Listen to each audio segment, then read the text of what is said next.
안녕하십니까. 성기영의 경제쇼 아나운서 성기영입니다. 국내 상장지수 펀드 즉 ETF 시장이 급성장하고 있습니다. 무려 200조 원에 가까운 자금이 몰릴 정도로 인기를 끌고 있는데요. 특히 지난 2년 만에 100조 원이 몰릴 정도로 시장이 급속도로 성장했습니다. 무엇보다 ETF의 경우 주식처럼 거래가 편리하지만 종목 하나하나 고민하지 않고 테마형으로 투자할 수도 있고요. 보수도 주식에 비해서 저렴하다는 장점이 있어서 개인 투자자들의 비중이 높아졌다고 하는데요. 하지만 막상 또 투자하려고 보면 종류도 너무 많고 수익률도 제각각이라 고르기가 쉽지 않습니다. 자, 개인에 맞는 ETF 투자법, 실패하지 않은 ETF 투자법 잠시 후에 제대로 알아보겠습니다.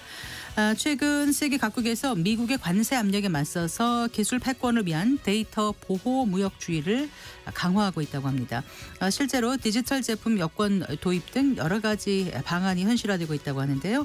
점점 강화되고 있는 데이터 보호 무역주의에 대해서 우리는 어떻게 대비해야 할지 함께 고민해 보겠습니다.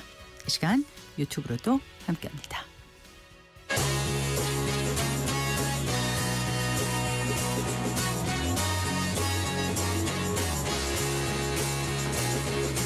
경제 시야를 넓혀드립니다.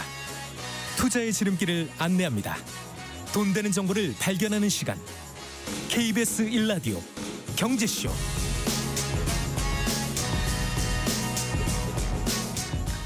먼저 오늘의 주요 경제 뉴스 살펴보겠습니다. 경제 뉴스 브리핑 손서구 경제평론가와 함께합니다. 어서 나오십시오. 네, 안녕하세요. 안녕하세요.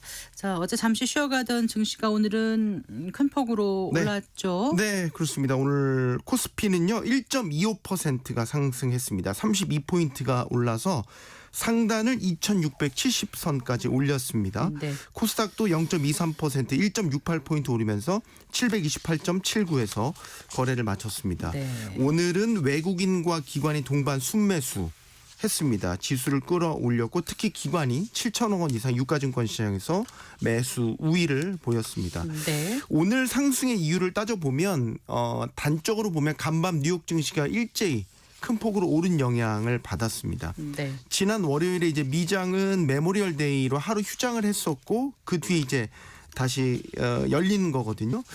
트럼프 대통령이 유럽연합에 대한 관세를 7월로 유예하겠다. 네. 라는 거를 이제 호재로 받아들이면서 3대 지수 모두 큰 폭으로 뛰어 올랐습니다. 특히 기술주들에 대한 투자 심리가 확연히 살아나면서 나스닥 지수는 2%대 강세를 보였습니다. 그래서 오늘 국내 증시도 이런 미장의 훈풍을 받아서 장 초반부터 강세를 보였고요. 일단 출발부터 강세였습니다. 0.44% 11포인트가 오르면서 2648포인트로 출발을 해서 오전장 내내 상승폭을 확대를 해서요. 장중 한때는 2% 넘는 강세를 보이면서 코스피가 2690선 위로 올라섰습니다. 네. 2700선까지도 오늘 이러다가 가는 거 아니냐 이런 생각이 들 정도로 상당히 강세였고요. 업종별로 보면 반도체주가 강세를 특히 보였습니다. 반도체 대장주죠. 오늘 삼성전자, SK하이닉스 나란히 3%, 2%대 상승세 나타냈습니다. 네.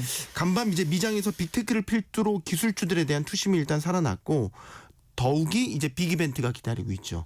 우리 시각으로는 내일 새벽에 이제 엔비디아 실적 발표가 예정돼 있습니다. 네. 그러니까 엔비디아 실적에 대한 기대감이 작용한 것으로 보입니다. 맞아요.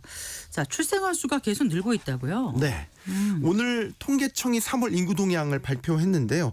3월 출생아 수 2만 1,041명, 지난해 같은 달 대비 1,347명이 늘었습니다. 6.8%가 증가를 했습니다. 네. 3월 기준으로 출생아 수가 증가한 거는 지난 2015년 3월 이후 10년 만이고 증가율로 보면 지난 그 32년 만에 가장 높은 수치이기도 합니다. 네. 이게 이제 반짝 출생아 수가 늘어나는 게 아니라 추세적으로 출생아 수가 늘고 있다라는 거를 좀 봐야 되는데 월별 출생아 수로는 지난해 7월부터 9달째 증가 흐름 이어가고 있습니다. 네. 그래서 이제 올해 들어와서 1월부터 3월까지 1분기 출생아 수만 보면 6만 5,022명, 전년 동기 대비 4,455명이 늘어서 7.4% 증가했습니다. 1분기 기준 출생아 증가율로도 역대 최고치입니다. 이게 이제 네. 증가율만 가지고 제가 자꾸 뭐 최고치다 이제 말씀을 드리는 게 좀 민망스럽긴 하지만 그래도 예. 그래도 이렇게 반짝 증가세가 아니라는 거를 다시 한번 강조를 드리고요. 이에 따라서 이제 1분기 합계 출산율을 보면 0.82명, 0.05명이 더 늘었습니다. 네. 같은 분기 기준으로는 2023년 1분기 수준으로 되돌아간 겁니다. 아까 말씀드린 대로 출생아 수 자체는 10년 전과 비교하면 현저히 적기는 한데 그래도 이제 내리막길만 걷던 출생아 수가 작년 하반기부터 이제 돌아서더니 네. 계속해서 증가하고 있다는 거. 저출생 문제 해결에 청신호가 켜준 것으로 볼 수 있습니다. 출생아 수가 이렇게 증가한 이유를 지금 어떻게 분석하고 있습니까? 통계적인 이유를 보면 일단 30대를 중심으로 출산율이 상승하는 모습을 보인다는 거. 네. 이건 이제 코로나19 팬데믹이 끝나고 이후에 뚜렷하게 이제 혼인이 증가하는 이런 경향을 보였지 않습니까? 그 효과가 이제 출산율 증가로 나타나고 있다는 게 통계청의 설명입니다. 우리나라에서는 아무래도 비혼 출산은 아직 거의 없기 때문에 결혼을 해야 이제 출산율이 올라가는 이런 형태를 보입니다. 그래서 네네. 지난 3월에 혼인 건수를 보면요. 19,181건, 1년 전보다 1,983건, 11.5%가 늘었고요. 월별로 혼인 건수를 봐도 작년 4월부터 이제 1년 동안 12개월 연속 지금 늘고 있습니다. 그러면 지금처럼 출산이 증가하는 추세가 이제 앞으로도 이어진다라는 것으로 예상을 할 수 있겠죠. 자, 여기에 대해서는 또 정책 효과가 일부 나타나고 있다는 평가도 있습니다. 최근 이제 몇 년 동안 정부가 출산이나 양육 지원을 강화해 왔죠. 대표적으로 출산 장려금이나 뭐 육아수당 같은 현금성 지원도 확대됐지만 다자녀에 대한 지원 확대, 주거 지원 이런 것들이 정책적으로 강화되면서 효과를 좀 보고 있다라는 거고 결국 이런 정책들이 결혼 출산에 대한 심리적인 경제적 부담을 좀 완화하고 사회 전반에 출산 친화 분위기 조성에 기여했다 이런 평가도 나오고 있습니다. 네, 이런 가운데 이제 결혼 비용에 대한 조사 결과가 나왔더라고요. 네. 지역별로 편차가 커요. 네, 큽니다. 이 한국소비자원이 결혼 서비스 가격 조사 결과를 공개한 거고요. 전국 14개 지역의 결혼 시장 그리고 결혼 준비 업체 522곳을 대상으로 조사한 결과입니다. 결혼을 가장 많이 하는 시간대가 토요일. 네. 그것도 이제 오전 11시부터 오후 1시. 이때가 네. 이제 가장 많이 붐비는 시간대지 않습니까? 이 시간대에 예식 5,000건. 5,000건. 네. 네. 그래서 결혼식장의 필수 품목이라고 할 수 있는 대관료, 식대, 계약 금액 그리고 우리가 기본적인 결혼 서비스로 통하는 스튜디오 촬영, 드레스 메이크업, 스드메라고도 하죠. 이걸 1,800여 건의 계약 금액을 분석한 결과입니다. 그래서 결혼 서비스 비용은 평균 2,101만 원으로 집계됐습니다. 그러니까 최소한의 결혼 비용으로 평균적으로 2천만 원 이상은 들어간다는 얘기고 네. 여기에 이제 물론 이제 여러 부가 서비스들을 붙이게 되면 비용은 또 올라가겠죠. 그리고 또 하나는 지역별로 편차가 매우 크다는 거. 이제 결혼 비용이 가장 많이 드는 지역은 뭐 예상하시겠지만 서울 강남이었습니다. 네. 강남의 경우에는 평균 3,409만 원으로 조사가 됐고요. 강남 외의 서울 지역은 2,815만 원, 경기도는 1,875만 원, 네. 인천 1,834만 원, 울산 1,796만 원 순으로 비쌌고요. 그러면 또 가장 저렴한 곳은 어디였냐? 경상도였는데 네. 평균 1,209만 원이었습니다. 네. 그러면 가장 비싼 서울 강남과는 3배의 차이가 난다라는 네. 거죠. 이게 비용이 전반적으로 많이 드는 것도 문제긴 하지만 더 큰 문제가 있습니다. 업체들이 가격 정보를 제대로 공개하지 않는다는 겁니다. 네. 이번에 소비자원이 조사 대상으로 삼은 업체 522곳 중에서 과반이 넘는 63.6%는 가격 정보를 공개하지 않는 것으로 드러났고요. 네. 특히 이제 결혼 준비 대행 업체 같은 경우는 86.8%가 가격을 미공개로 운영하고 있었습니다. 네. 자, 그리고요. 그 단기 등록 임대 제도를 부활한다고요? 네. 이게 단기 임대 주택 등록 제도라는 거거든요. 그러니까 개인이나 법인이 연립주택, 다세대, 오피스텔 같은 비아파트 주택을 일정 기간 임대할 목적으로 취득을 해서 네. 지자체에 임대사업 하겠습니다. 임대사업자로 등록하는 제도를 말합니다. 이게 네, 네. 2017년 문재인 정부 때 당시에 4년 단기 임대 이런 식으로 이제 도입이 됐었고요. 근데 당시 이제 문제가 됐던 게 이게 투기나 세금 회피 수단으로 악용된다. 네. 이런 지적이 이제 잇따르자 2017년이었나 2018년이었나? 2017년. 아, 네, 네. 2020년에 또 폐지가 됐었어요. 그러다 이번에 부활을 네. 한 거죠. 그래서 다음 달 4일부터는 이제 6년 단기 임대 주택 등록이 가능하게 됐고요. 네. 그러면 이제 만약에 유주택자도 1주택자가 만약에 아파트가 아니고 이런 빌라 같은 빌라? 비아파트를 구입을 해서 단기 임대로 등록을 하면 네. 이제 1가구 1주택 특례를 적용받게 돼서 네. 뭐 종합부동산세 같은 데서 합산도 배제가 되고 네. 뭐 양도세나 법인세 중과 배제 같은 이런 각종 세제 혜택을 받을 수 있게 되는 거죠. 다 받을 수 있는 건 아니고요. 기준은 있습니다. 수도권 기준으로 이제 건설형은 공시가격은 6억 원 이하여야 되고요. 네. 매입형은 4억 원 이하. 그러니까 건설형은 본인이 지어서 하는 거고, 그죠. 임대 매입형은- 목적으로 신축을 한 거고. 신축을 하는 거, 매입형은 이제 기존에 지어진 있던 거를 본인이 주택을? 사서 할 때. 네, 그러니까 맞습니다. 기존에 하고 있는 사람은 아닌 거네요. 네, 그렇죠. 네, 네. 네. 비수도권은 건설형이 6억 원, 매입형 2억 원 이하면 말씀드린 대로 세제 혜택을 받을 수 있는 거고요. 네. 아까 그 혜택을 준다고 했는데 혹시 뭐 그 임대 보증 가입 기준 이런 거는 어떻습니까? 그러니까 임대 사업을 하려면 네. 이제 임대 보증 가입을 해야 되거든요. 네. 근데 이제 임대 보증을 가입을 하려면 갖고 있는 주택에 대한 가격 산정 여기에다가 각종 뭐 부채 같은 건 없는지 이런 것들을 이제 합산을 해서 가입 조건들을 따지게 되는데 이 네. 기준은 좀 강화가 됐습니다. 그래서 이제 주택 가격 산정에 쓰이는 기준이 이제 공시가격 적용 비율인데 지금은 예를 들면 공시가격 2억 원인 빌라면 이걸 이제 임대 보증에 가입한다고 하면 2억 원의 150%인 3억 원까지 이제 집값으로 쳐주면 네. 이게 이제 분리가 돼요.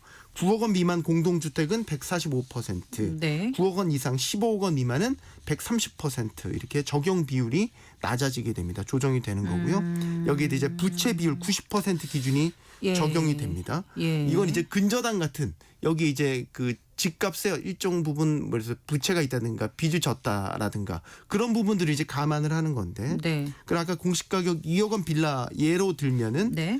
어떤 부채도 없다고 가정해 보면 공시가격 적용 비율 150%를 적용받게 네, 되죠. 네. 그러면 주택 가격이 3억 원이 되고 여기 아까 주택 부채 비율 90% 기준이 적용이 돼서 예. 전세값이 2억 7천만 원 이하일 때만 임대 보증에 가입할 수 있게 되는 거죠. 네. 뭐 이런 식으로 이제 기준이 강화됩니다. 알겠습니다.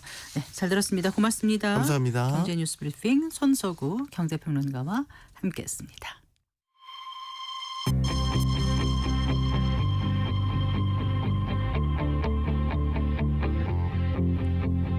경제 전문가의 원포인트 레슨. 꼭 알아야 할 정보와 이슈를 알기 쉽게 풀어드립니다. 대한민국 경제 고수와 함께 투자의 맥을 짚는 KBS 일라디오 경제쇼. 진행의 성기영 아나운서입니다.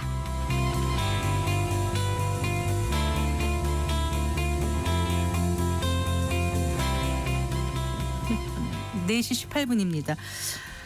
주식은 잘 모르겠고 투자를 안 하자니 뒤처진 것 같다는 개인 투자자들에게 많이 권하는 게 바로 ETF 투자일 겁니다. 이렇게 이제 국내 상장 주스 펀드 ETF가 국민 재테크 수단으로 자리 잡으면서 어느새 200조 시대를 맞고 있다고 합니다.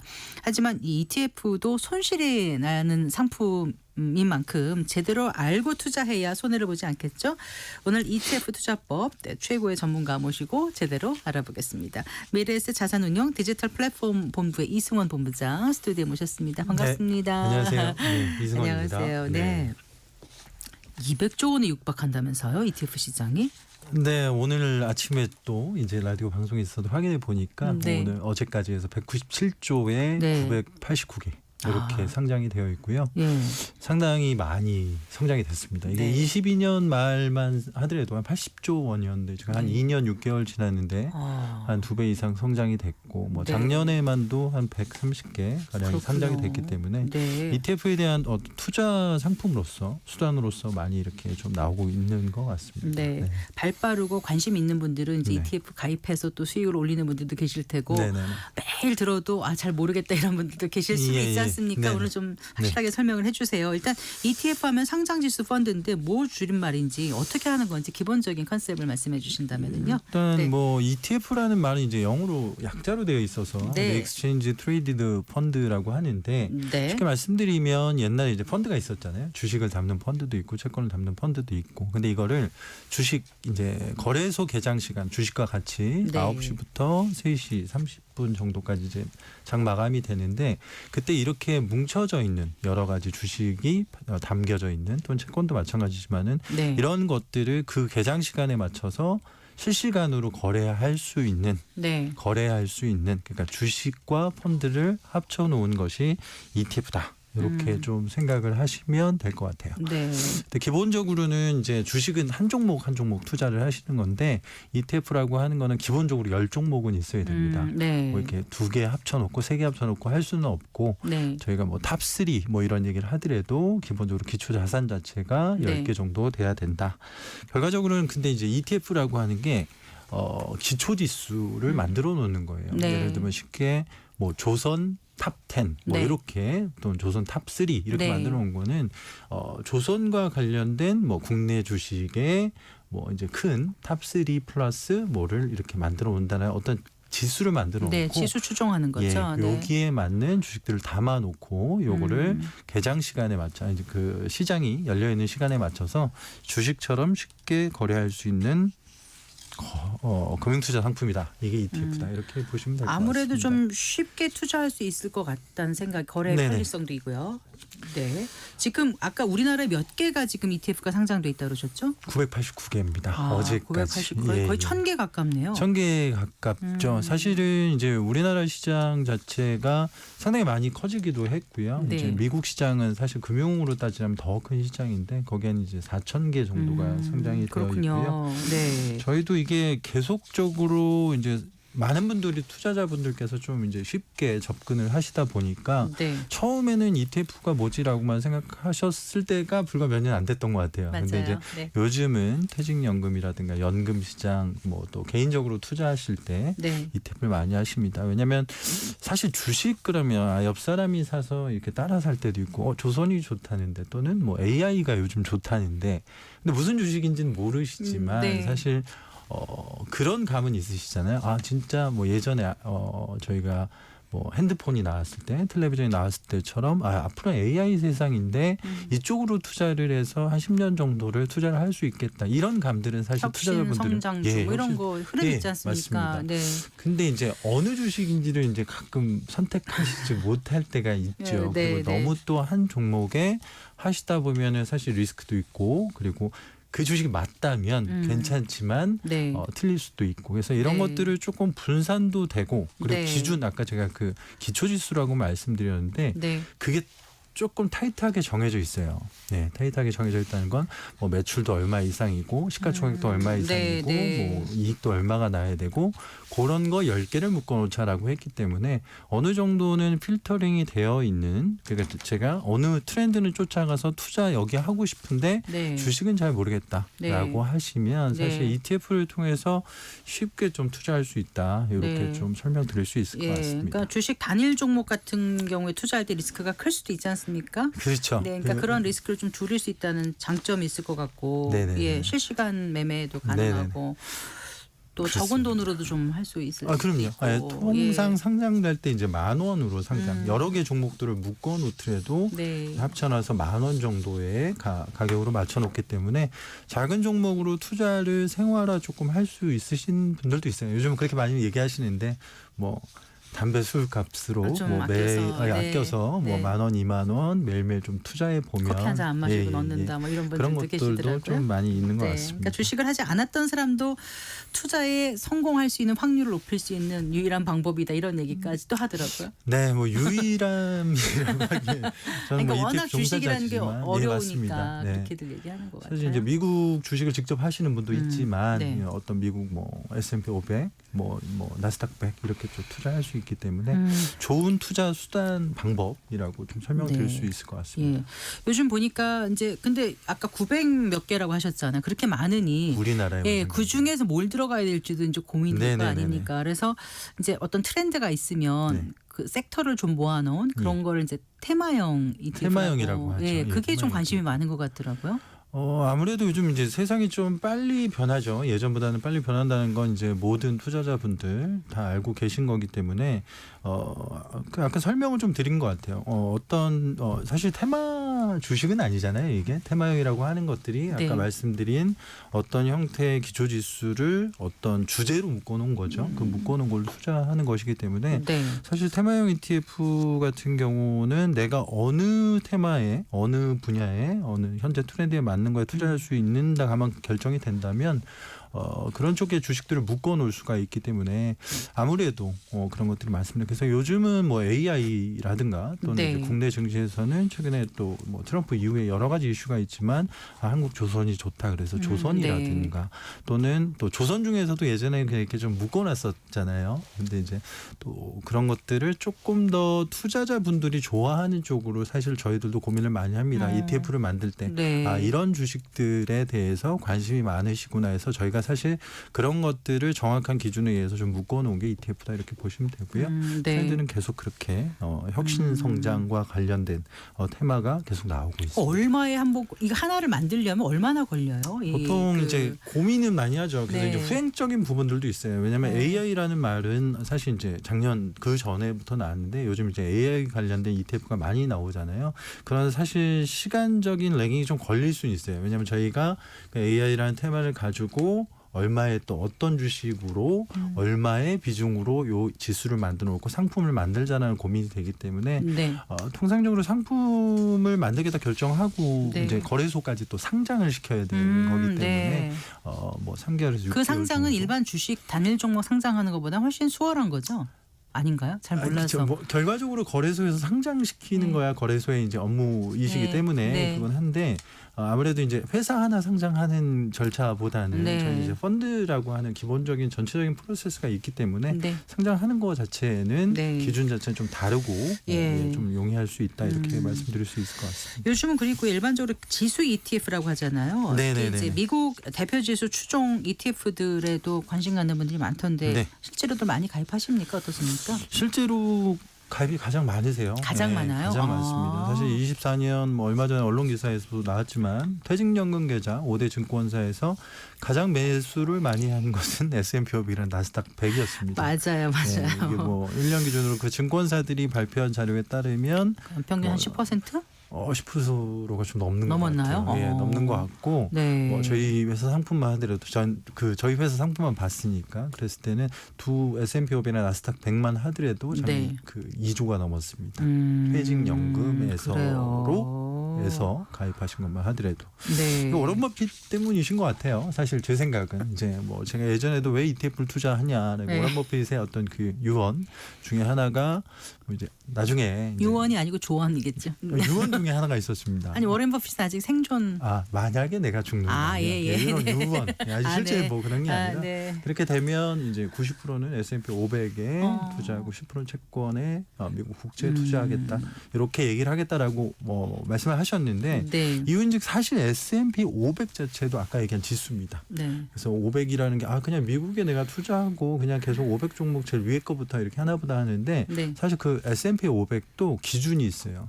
최근에는 S&P 500에 코인베이스라는 어떤 주식이 들어오고 다른 종목이 빠져나갔죠. 예, 예. 근데 이 빠지고 들어갈 때에는 그 어떤 지금의 어떤 시장 상황과 그 기업의 가치들이 같이 묻어 있기 때문에 그렇겠네요. 결과적으로는 시대가 바뀌고 어느 주식이 좋을 때도 있고 나쁠 때가 있지만 그 지수에서 편입 또는 편출입이 되기 때문에 네. 자동적으로 좋은 기업들의 결국은 500개를 묶어놓은 거고, 네. 예, 그래서 그런 걸 하지 않았나. 그래서 네. 사실 지금도 저희가 생각했을 때에는 미국이다.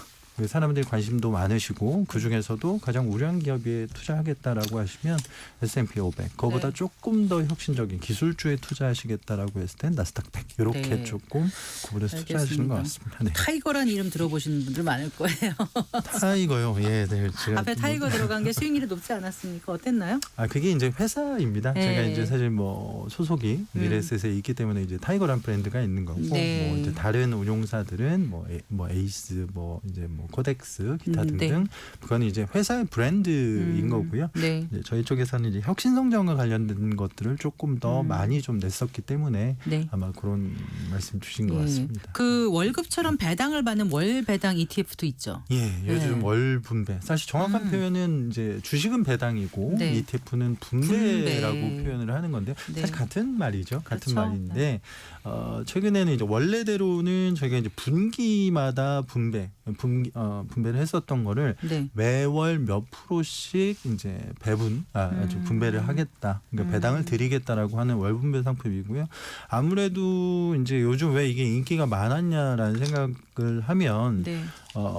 예전에 이제 저축의 개념으로 많은 투자를 하시다가 이제는 실제적인 현금 흐름까지 생각을 하시는 것 같아요. 그래서 네. 저는 개인적으로는 투자자분들이 이거 현명해지셨다. 그래서 여러 상품들을 이제 진짜 보고 판단하신다라고 생각을 하는데 사실 그 월분배 상품이 그래서 작년에 사실 인기가 가장 많았던 상품입니다. 근데 이제 사실 좀 조심해야 될 부분도 조금 있긴 하고 예. 어떤 부분이요? 예를 들면 사실 분배라고 하는 거는 저희가 이렇게 10,000원짜리 ETF를 만들어냈으면 분배 재원이 있어야 되잖아요. 주식으로 네, 따지자면 네. 배당을 받은 걸 분배해드려야 되는 거고 채권 네. 이자가 있을 거고 뭐 리츠 같은 경우는 또 이제 뭐 임대 수익 같은 것들을 이제 분배해드리는 건데 네. 과도한 월분배 상품을 조금 주의하실 필요는 있다는 생각은 조금 들고 있습니다. 왜냐하면 최근 들어서는 뭐 커버드 콜이라는 것도 네, 네. 좀 있었죠. 이게 뭐냐면 콜옵션 매도를 하는 건데 쉽게 말씀드리면은 기초 자산을 특정 가격에 살 수 있는 맞습니다. 권리. 네. 그걸 이제 팔면서 프리미엄이 생기죠. 네. 사실 그거는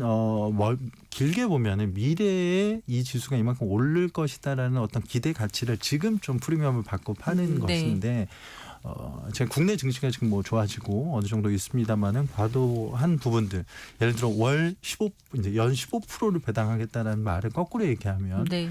15%가 이 증시가 올라야지 사실 그만큼의 어떤 기대 가치를 지금 이제 월 분배로 나오는 거잖아요. 네.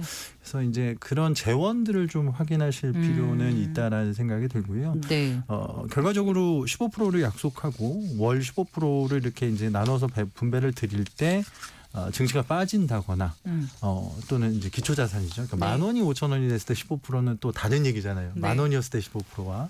그래서 그런 부분들을 조금 고려를 하고 네. 정확히 보셔야 되는 상품이다 이렇게 생각을 하고 네. 있습니다. 주식보다 쉽대더니 쉬운 게 아닐 수도 있겠구나 이런 생각하시는 분들 계실 것 같아요. 많으면은 고르기가 어렵지 않습니까? 그래서 이제 사실 네. 뭐 저는 세상에 공짜는 없다라고 생각하는 게 네. 적절한 분배라는 거는 있거든요. 그래서 이제 뭐 미국 배당도 네. 있고 뭐 코리아 배당 이런 ETF들도 있는데 여기서 보통 배당하는 게 보통 5% 정도 한국 기준으로 따지면 24년도에 그 정도 배당을 했습니다. 네. 그런 지수들의 그럼 5% 정도가 내가 지금 생각하는 투자의 관점에서 이걸 찾겠다라고 하면 그게 맞는 건데 저기는 15%야 저거는 17%야라고 해서 무조건 좋은 건 아니다라는 말씀을 제가 이제 드리는 거죠. 알겠습니다. 그 국내뿐 아니라 이제 해외 ETF 선호하는 분들도 많은데 해외 ETF에 투자하는 거는 뭐 크게 두 가지로 나누나요? 방식이 어떻습니까? 그렇습니다. 그게 두 가지죠. 하나는 이제 국내 한국에 상장된 네. 해외 이제 투자 ETF들이 있고요. 아니면 아까 해외 말씀드렸는데 ETF 해외 직접. 미국 시장 네. 아까 뭐 4,000개 ETF가 있다고 말씀드렸는데 네. 그 시장에 직접 투자하시는 방법이 있고 그래서 이거 보통 역외냐 역내냐 이렇게 표현을 드리는데 쉽게 말씀드리면 국내 상장 ETF가 있고 네. 해외 상장 ETF가 있는 겁니다. 네. 차이는 조금 있죠 둘 사이에. 어떻게 해요? 일단 국내 상장은 시장을 보고 저희가 아침에 9시부터 이제 시작을 한다는 게 있고 해외 네. 상장은 실제 그 시장이 열려 있는 시간에 하고 있는 부분이 있는데 제가 사실 가장 둘 사이의 차이점은 뭐냐라고 했을 때 세금 부분인 것 같습니다. 세금. 이게 해외 투자라고 하면 보통은 저희가 이제 어떤 샀다가 팔고 이익이 나면 15.4% 이제 배당 소득세를 내야 되는 네. 거고요. 그리고 아까 말씀드린 해외에 상장된 거는 국내가 15.4%, 네. 해외 거는 네, 22%입니다. 22%. 양도소득세를 내게 되어 있는데 네. 이렇게만 보면 큰 차이 없는 것 같아? 그리고 국내가 조금 더 적네 이렇게 네. 생각을 하실 수도 있는데 꼭 네. 그렇지만은 않습니다. 왜냐하면 국내 거는 저희가 지금 5월이니까 한참 종합소득세 신고하고 계시잖아요. 그래서 금융소득 종합과세 대상이 되는 부분들이 국내게 될 것 같고요. 해외 거는 22% 세율이 당일. 높지만 손익통상 잃은 것과 얻은 것을 더해서 예. 22%를 내는 이 부분들이 있어요. 그래서 네. 최근에 사실 어느 게 더 유리한지는 모르죠. 왜냐하면 투자금이 많으신 분들은 또 종합소득과세 따로 또 세금을 내셔야 되기 때문에 그런 부분이 있어서 따져야 최근에는 될 게 많네요. 그래서 최근에 이제 절세 계좌, 연금 계좌 이런 네. 것들을 이용하게 되는 거라고 생각합니다. 저희 방송에서 그래서 계속 꾸준히 그거 네, 그 해드리고 말씀하시는 거 있습니다. 저도 네. 잘 듣고 근데 있습니다. 환율 변동에 좀 주의해야 되지 않을까요? ETF 투자할 때 관련돼 있는 상품들은요? 그렇습니다. 최근에 또 이제 환 관련 거 많이 이제 다뤄주시고 얘기도 해주시는 거 저도 네. 뭐 잘 듣고 있습니다만 또 환율이 많이 떨어지고 떨어지고 있고 그래서 왜냐하면 기본적으로 국내에 상장된 S&P 500을 샀으면 그거는 환율 제가 달러 자산도 같이 보유하고 있는 겁니다. 달러가 떨어지게 되면 제 자산의 가치도 떨어지는 거고요. 환율이 뭐 작년이나 재작년처럼 올라간다라고 하면 그 주식의 변동 말고도 환율에서의 어떤 그게 폭이 있거든요. 그래서 만약에 선택을 항상 하셔야 되는 거지만 해치 그러니까 ETF 이름 끝에 H가 들어가는 게 있어요. 네, 해치가 네. 있는데 네. 환율을 나는 지금 고정시켜 놓고 싶다. 떨어지는 거는 것 같다라고 네. 하셨을 때는 이런 해치 환위험을 제거한 상품들이 제거한 바로 ETF가 또 해지 H 들어간 거. H가 들어간 게 네. 그거라고 보시면 될 것 네. 같습니다. 상장 폐지되는 ETF도 있지요. 네, 그렇습니다. 상장 폐지인데 요거는 조금 주식이랑 다르게 생각하시면 될 것 같아요. 상장 폐지된다 그러면 사실 보통 주식은 적립 매매를 하고 아이고. 가격이라고 하는 거는 파는 분과 사는 분 사이에 막 큰 변동폭을 갖는 며칠이 있지만 아까 말씀드린 대로 ETF는 하나의 주식을 이렇게 담아 놓은 거기 때문에 보통 50억 기준입니다. 사실 인기 없는 ETF가 상장 폐지가 돼요. 그게 이제 뭐 자금 흐름이 없기 때문에 그런 경우에는 사실 상장 폐지가 된다고 했을 땐 해서. 그냥 파셔도 되고 네. 아니면 그 마지막에 환매 이제 결과적으로 상장 폐지가 될 때 해당 가치만큼 아까 네. 10,000원의 가치가 있었으면 네. 사실 그 안에 주식들은 상장 폐지가 아니잖아요. 그러니까 그래서 그만큼 그대로 드리기 일반 때문에 주식 폐지 예, 단일 종목 그거랑은 폐지되는 거하고는 다르다. 네, 좀 다릅니다. 네. 예, 그렇게 이해해 주시면 될 것 같습니다. 자, 그 시간이 많지 않아서 네네네. 다 소개하기는 어렵고 네. 어쨌든 지금 시장 흐름에 따라 ETF가 이제 수익률이 달라지는 건 당연한 거 아니겠어요? 네네네네. 근데 이제 미국 증시 같은 경우는 올해 이렇게 썩 좋은 모습은 아니었죠. 아니었고 예, 관세라는 이슈로 네, 지금까지 계속 그럼 앞으로는 또 나오기 어떨지도 모르겠고 예, 예. 또 월배당 ETF도 아까 좀 조심해야 된다고 뭐 하셨고 그런 부분이 분명히 있습니다. 그래서 어떤 걸 주의해야 될지 네네네. 어떤 눈을 가지고 골라야 될지 사실 뭐 말씀해주세요. 네. 시장이라고 하는 것들은 그런 것 같아요. 사실 미국 시장이 어떻게 될지는 사실 2달 전의 상황, 그때 전망을 여러 이제 전문 기관들이 낸 것과 또 지금 또 다릅니다. 그리고 제가 봤을 때는 뭐 관세가 주말 사이에 이후에 뭐 50% 한다고 했다가 어제는 또 괜찮다고 갑자기 했다 뭐. 이렇게 되는데 네. 이런 것들이 전체적으로 정리가 좀 된다라고 하면 미국 투자에 대해서는 아까 지금 현명하게 투자하고 계신 것 같아요. 퇴직연금 항상 이제 현금이 있는 부분들을 내가 원하는 부분에 투자하고 있는 것이다라고 생각을 하고 있고 네. 다만 이걸 너무 이제 어차피 ETF는 국내 그러니까 기본적인 주식보다는 리스크가 좀 줄어든 거기 때문에 그런 부분이 해지가 어느 정도는 되어 있지만은 좀 장기적인 관점에서 투자하는 게 좋을 것 같다라는 부분들이 좀 있고요. 네. 그런 것 같습니다. 아까 맨 처음에 제가 말씀드리고 싶은 건 근거 있는 투자가 딱 답인 것 같아요. 이유 없는 투자는 하지 말아야 된다는 생각이고요. 그래서 네. 미국이든 뭐 최근에 또 이제 차이나에 대해서도 뭐 휴머노이드, 뭐 AI 여러 가지가 나오고 있지만 네. 그런 것들에 대해서 해당 종목들을 보고 최소한 어떤 산업에 대한 흐름들을 조금 뭐 이제 경제쇼를 들으면서 한 것에 대해서 좀 투자를 하신다면 네. 결과적으로는 성공하시지 않을까 이렇게 생각하고 있습니다. 네. 그러니까 상품을 운영하고 판매하고 이런 입장이 아니라 네, 네. 지인이고 가까운 사람한테 네. 추천을 하신다면 한다면 ETF는 꼭 하는 게 좋겠다라고 말씀하시겠습니까? 저는 예를 그렇게 말씀드릴 거예요. 제가 사실 여기 종사자이기 때문에 그런 건 아니고 네. 실질적으로 크게 보면 제 은퇴에 대한 것들을 준비하거나 과거 뭐 어떤 자금을 목돈을 마련하기 위한 중요한 수단으로서 ETF는 여러 가지가 있습니다. 아까 말씀드린 뭐 금리형 상품도 있고 네. 채권형도 있고 있기 때문에 그 대신 조금 더 쉽게 느껴지신 걸 가지고 현명하게 생각하신 걸 그대로 투자하시면 분명히 이거는 나쁘게 나오진 않을 것 같다라는. 근데 이제 너무 또 이제 사실 ETF 중에 2배, 뭐 해외에는 3배 뭐 네. 이런 거 있거든요. 이런 부분들은 조금 네. 주의하셔가지고 하셨으면 좋겠다. 알겠습니다. 잘 들었습니다. 고맙습니다. 네, 감사합니다. 미래에서 네. 자산운용 디지털 플랫폼 본부의 이승원 본부장과 함께했습니다. 네, 감사합니다. 감사합니다.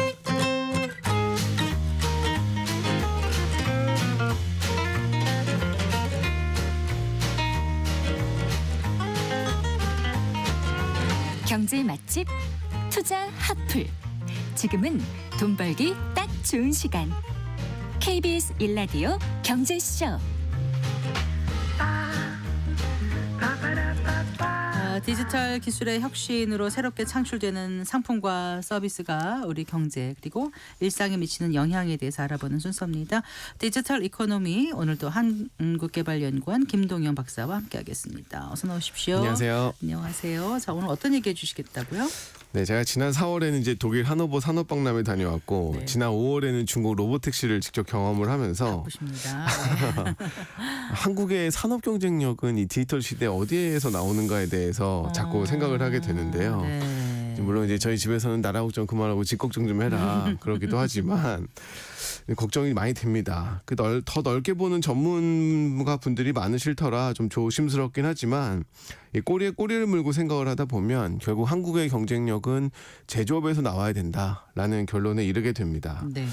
근데 이제 디지털 이코노미 시간에 웬 제조업이냐 이렇게 얘기하실 수도 있는데요.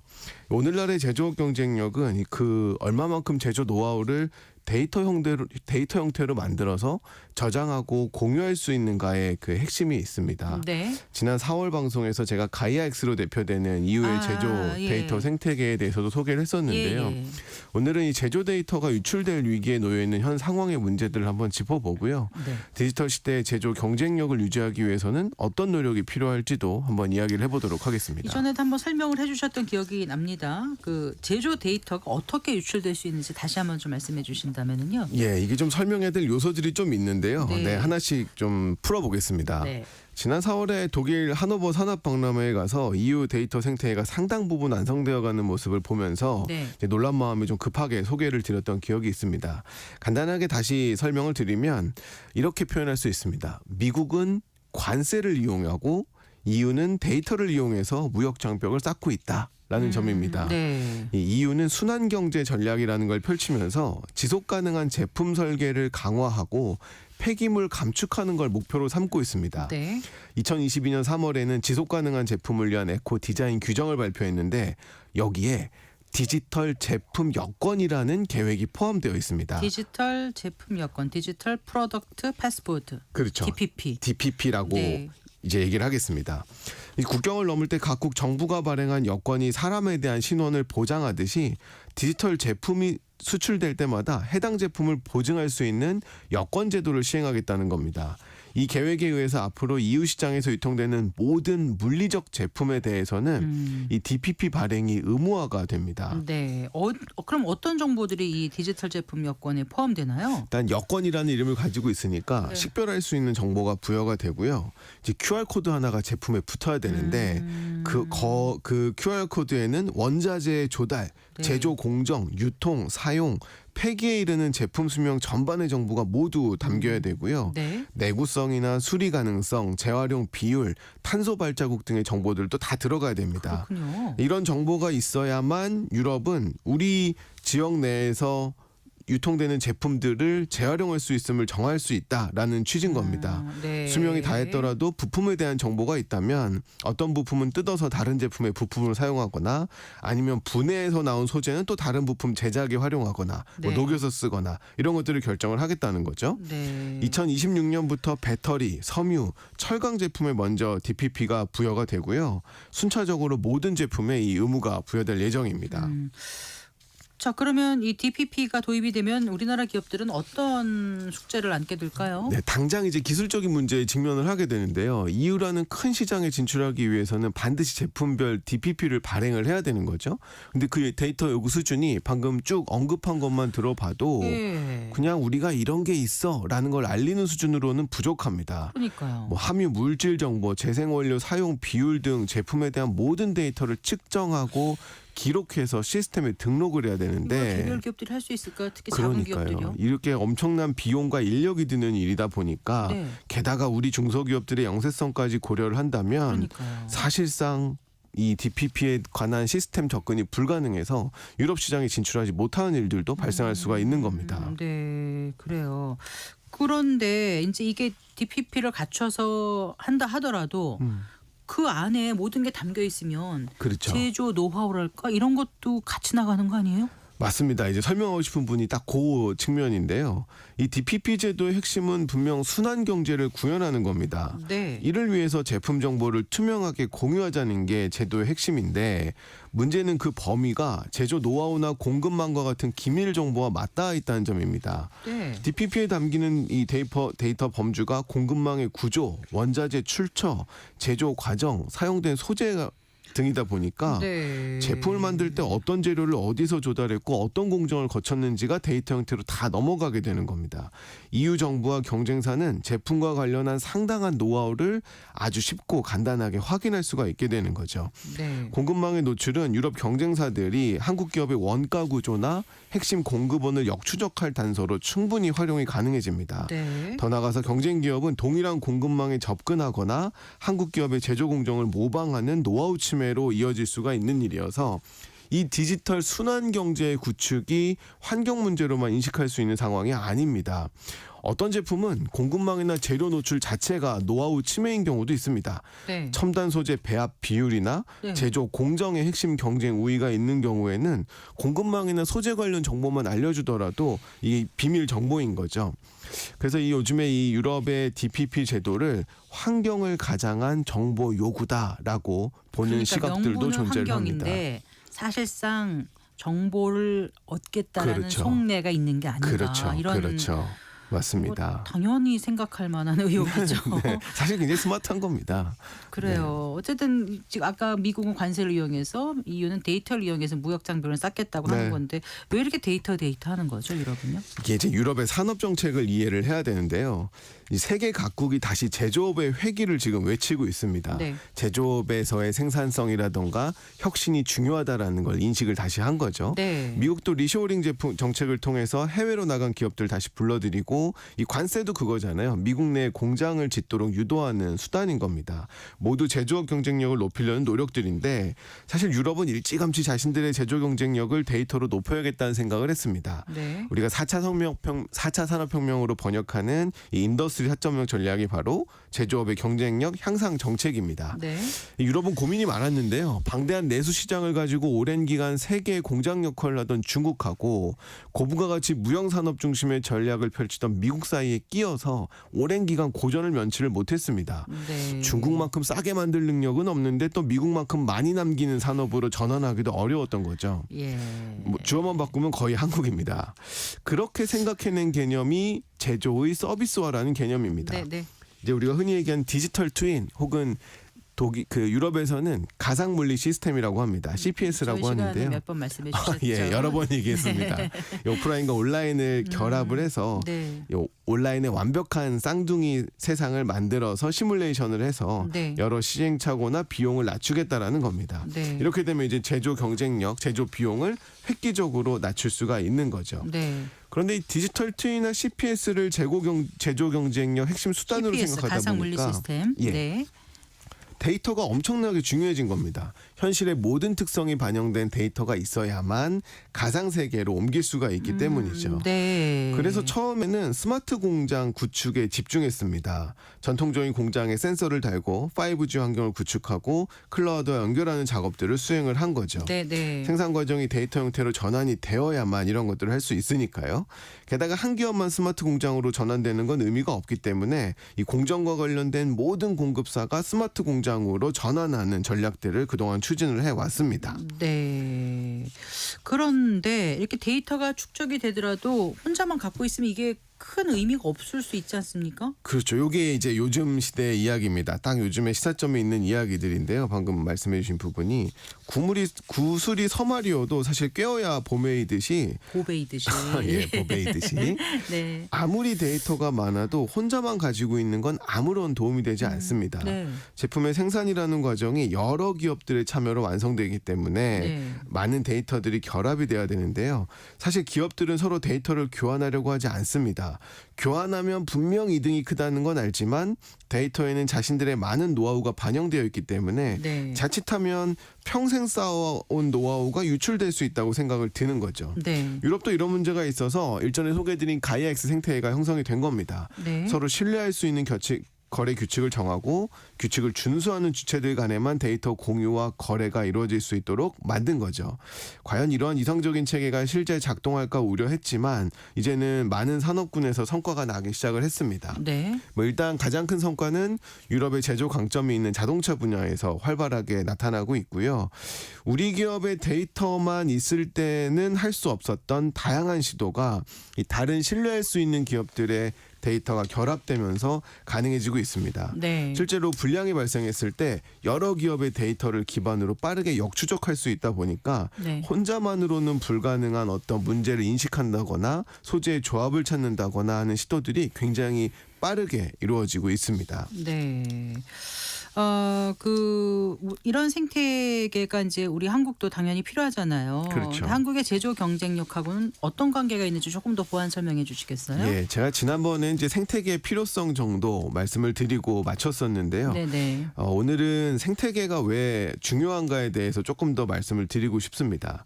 제가 걱정하는 부분은 이 한국의 제조기업들이 자신의 데이터를 다른 기업과 공유하거나 거래하지 못하면 네. 자칫하면 글로벌 기술 주도권 경쟁에서 뒤처질 수가 있습니다. 네. 산업 공유지라는 개념을 소개하고 싶은데요.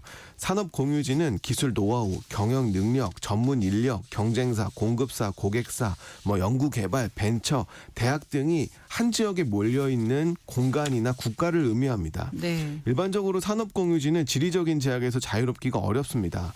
정보통신 기술이 아무리 발전해도 모든 지식과 능력이 마우스 클릭 한 번으로 이동할 수는 없기 때문입니다. 이 과학 철학자인 마이클 폴라니가 이런 지식을 암묵적 지식이다라고 표현하기도 했는데요. 네. 사람은 표현할 수 있는 것보다 더 많은 걸 알고 있다라는 거죠. 네. 아이한테 자전거 타는 방법을 알려줄 때 어느 정도는 글이나 책으로 알려줄 수가 있는데 실제로 만나서 도와줘야만 전달할 수 있는 무언가가 분명히 존재를 합니다. 이 부분이 이제 암묵지라고 하는 겁니다. 네. 근데 암묵지가 데이터 형태로 공유된다면 지리적 제약이 어느 정도 완화될 수도 있습니다. 데이터 이전에는 반드시 대면으로만 전달되어야 했던 지식이 일부가 데이터 형태로 공유될 수가 있기 때문이죠. 네. 근데 문제는 이 전부가 아닌 아주 일부의 지식이 공유됐는데도 기존에 형성되었던 산업 공유지가 붕괴될 수가 있다는 점입니다. 산업 공유지가 형성될 수 있는 건 해당 공유지에 모여있는 이 주체들이 서로 경쟁도 하지만 서로 상호 보완적인 역할을 하기 때문이거든요. 네. 한 기업이 개발한 기술이 아무리 내가 감추려고 노력을 해도 어느 순간에는 옆에 기업에도 전수가 됩니다. 그렇죠. 네. 왜냐하면 직원이 이직하거나 공급사가 동일하거나 그렇게 맞아요. 되면 이런 네. 일이 생기는 거죠. 그런데 어느 지식이 데이터 형태로 유출되게 되면 네. 이제는 더 이상 그 데이터 그 노하우에 영향을 받는 다른 기업이 그 공유지에 위치할 필요가 없어지게 되고 네. 이런 것들이 연쇄적인 효과를 일으키게 되면 굳이 지리적으로 모여있지 않아도 되겠다라는 판단들이 이어지게 되는 겁니다. 네. 이렇게 되면 굉장히 빠르게 산업 공유지가 붕괴될 수가 있기 때문에 이 데이터에 대한 공유 문제가 우리 제조 경쟁력 전체의 붕괴로도 이어질 우려들이 분명히 존재를 하는 겁니다. 네, 그래요. 자, 오늘 결국 이제 한국 제조업 경쟁력을 위한 열쇠가 제조 데이터 생태계를 어떻게 마련해 나가느냐 이 말씀을 해주신 것 같은데 네. 정리를 좀 부탁드리겠습니다. 예, 최근에 제가 계속해서 제조 데이터 생태계에 대한 이야기를 하고 있습니다. 디지털 시대에도 제조 경쟁력이 결국 이 핵심의 기반이기 때문입니다. 문제는 경쟁력이 데이터 형태로 공유되고 거래되어야만 경쟁 우위를 키워나갈 수 있다라는 점인데요. 우리가 네. 이 생태계가 없다 보니까 그 우려에 섞인 말씀을 계속 전달드리고 있습니다. 좀 와닿는 얘기를 하나 해드리면 신뢰할 수 있는 공유 생태계가 없으면 바로 당장 문제가 생길 수 있습니다. AI 기술을 제대로 쓸 수가 없기 때문인데요. 제조 현장에서도 AI 기술을 어떻게 도입하냐에 따라서 생산성이 크게 차이가 날 수가 있습니다. 그런데 AI 기술을 도입하면 자사의 데이터와 노하우가 AI 기술 학습을 통해서 유출될 가능성도 분명 존재를 합니다. 네. 이렇게 되면 유출이 무서워서 AI 기술을 활용하지 못하게 되고 결국 그 기업은 글로벌 경쟁력에서 도태될 수밖에 없을 겁니다. 네. 그래서 처음부터 생태계를 크게 만들려고 하지 말고요. 작게 서로가 도움되는 방향으로 진행할 수 있어야 됩니다. 네. 이 생태계는 정부가 일방향적으로 만들어줄 수 있는 게 아닙니다.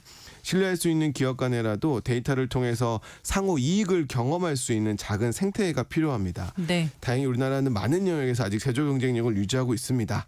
자동차 분야는 독일에게 먼저 뺏겼을지 몰라도 네. 다른 분야들은 아직 가능성이 남아 있습니다. 네. 데이터 보호무역이 시작된 이상 그 진행 속도는 걷잡을 수 없이 빠를 수 있습니다. 데이터 중심 협력 없이 디지털 시대의 제조 경쟁 우위도 어렵다라는 점을 잊지 않아야 할 시점입니다. 알겠습니다. 말씀 잘 들었습니다. 고맙습니다. 감사합니다. KDI 김동영 박사와 함께했습니다. 서울 중구 산림동입니다. 세운상가 인근에 발생한 오후건물 화재로 지금 을지로 4가 또 3가 주변 교통이 전면 통제되고 있습니다. 지나시는 분들 각별히 유의하시기 바랍니다. 네, 성기영의 경제쇼 오늘 순서 여기까지입니다. 아나운서 성기영이었습니다. 고맙습니다.